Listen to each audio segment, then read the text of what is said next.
Halo, assalamualaikum warahmatullahi wabarakatuh, teman-teman AGA holders yang luar biasa ya.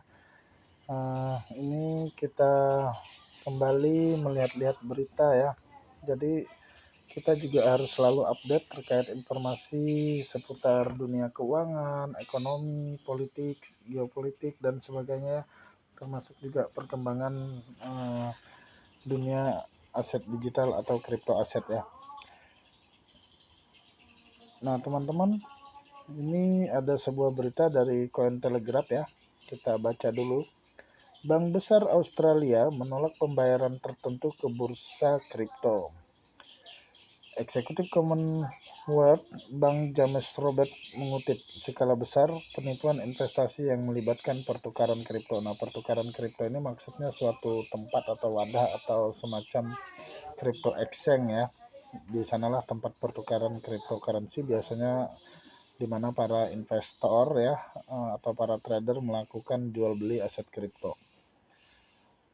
Kita lanjut teman-teman membaca beritanya ya. Commonwealth Bank CBI, bank terbesar di Australia, mengatakan akan menolak atau menahan sementara pembayaran tertentu ke bursa mata uang kripto dengan alasan resiko penipuan.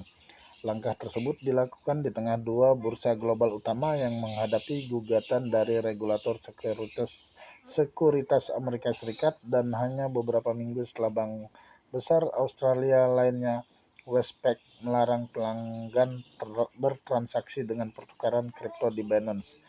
Pada 8 Juni, CBA mengatakan akan menolak atau menahan 24 jam pada pembayaran tertentu ke bursa cryptocurrency. Bank tidak menjelaskan pertukaran atau jenis pembayaran mana yang akan terpengaruh oleh tindakan tersebut. Nah, teman-teman, jadi banyak sekali ya teman-teman kita di luar sana yang percaya bahwa ketika sebuah aset kripto itu mereka sudah bisa diperjualbelikan di exchanger, itu adalah kripto yang paling aman ya.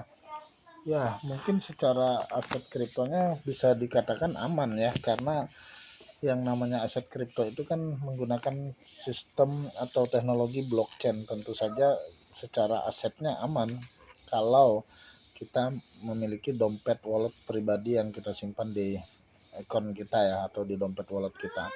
Tapi ketika kita melibatkan pihak ketiga seperti exchanger ya, di mana exchanger ini hanyalah sebuah wadah pertukaran, berarti dana para investor itu kan berada di exchanger ya.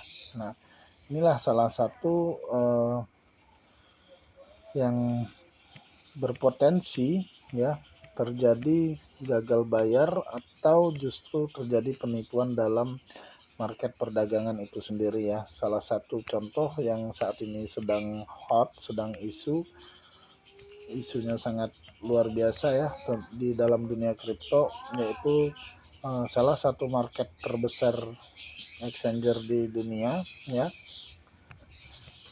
saat ini sedang digugat oleh pemerintah Amerika Serikat atau regulator Amerika Serikat ya, di mana dianggap melakukan penipuan ataupun melakukan malpraktik dalam operasional pasar atau marketnya ya. Nah, jadi kita berhati-hati teman-teman ketika kita bertransaksi aset kripto di luar sana. Yang pertama, kita harus benar-benar paham dengan resiko perdagangan aset kripto itu sendiri, di mana aset kripto sangat volatile ya, dan sangat dipengaruhi oleh sentimen market dan isu-isu yang berkembang ya. Salah satunya adalah isu yang buruk terhadap kondisi pasar aset kripto itu sendiri. Nah, yang kedua, bahwa apapun yang kita beli, aset jenis apapun yang kita beli, khususnya aset kripto ya, tentu saja itu menjadi tanggung jawab si pihak pemegang aset kripto itu sendiri. Karena rata-rata aset kripto tidak memiliki fundamental yang jelas sehingga nilainya sangat berfluktuasi, dan sayangnya tidak ada backup aset dari aset kripto itu sendiri, sehingga bisa menjaga nilai ataupun memberi nilai tambah ya. Nah, kita beruntung teman-teman bahwasanya di Nagaya kita sangat luar biasa karena aset yang kita miliki ini adalah aset yang memiliki fundamental yang jelas, di backup dengan emas dan menjalankan proyek real ya, di mana emasnya juga terus bertambah. Kemudian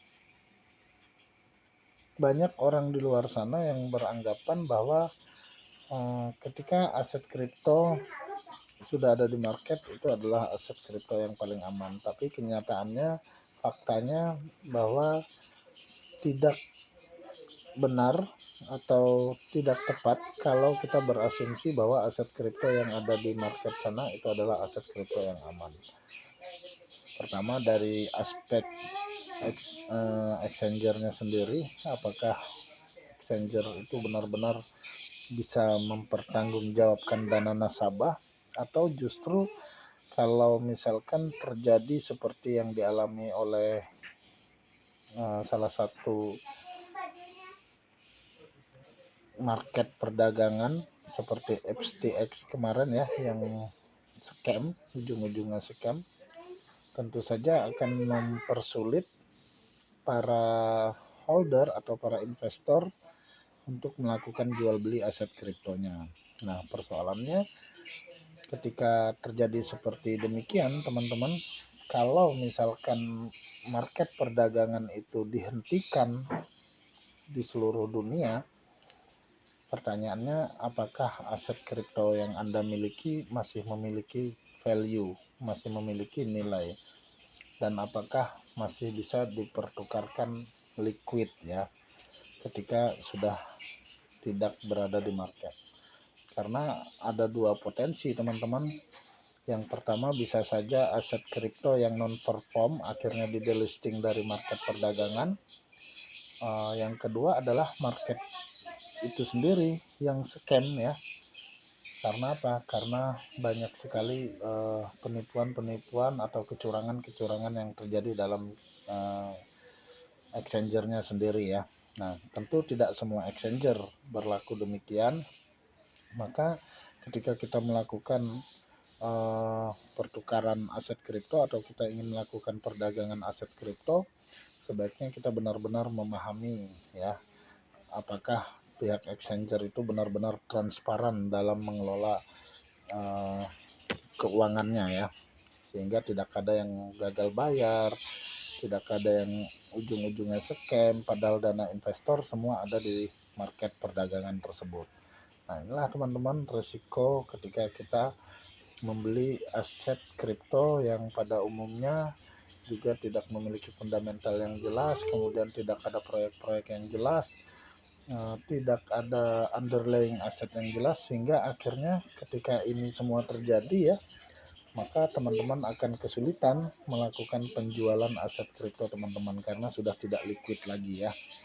Nah teman-teman, semoga video ini bermanfaat. Untuk kita yang sudah memegang aset Nagaya saat ini, kita sangat beruntung ya, karena Nagaya itu bukan hanya tentang bagaimana kita menjual aset kripto, tapi sebenarnya di Nagaya itu lebih kepada bagaimana kita memiliki sebuah aset masa depan yang kita siapkan untuk masa pensiun kita, untuk masa depan kita, masa depan keluarga kita, anak-anak kita, dan orang-orang yang kita cintai tentunya ya. Nah, dengan adanya proyek-proyek kita bisa mendapatkan juga kelebihan tambahan income ya melalui laba rugi proyek yang dibagikan kepada kita setiap bulannya dalam bentuk profit sharing yang dibayarkan dalam bentuk US dollar, dan itu bisa kita cairkan tentunya ya, sehingga kita di Nagaya ini berpotensi memiliki pendapatan pasif income jangka panjang. Kemudian juga aset kita yang di backup emasnya terus bertambah juga akan selalu liquid ya, dan selalu memiliki nilai yang lebih stabil dan kecenderungan naik. Apalagi aset Nagaya kita hanya ada 50 juta koin, tentu saja dengan supply yang terbatas, demand market yang tinggi, maka Nagaya akan semakin melambung tinggi nilainya. Thank you teman-teman.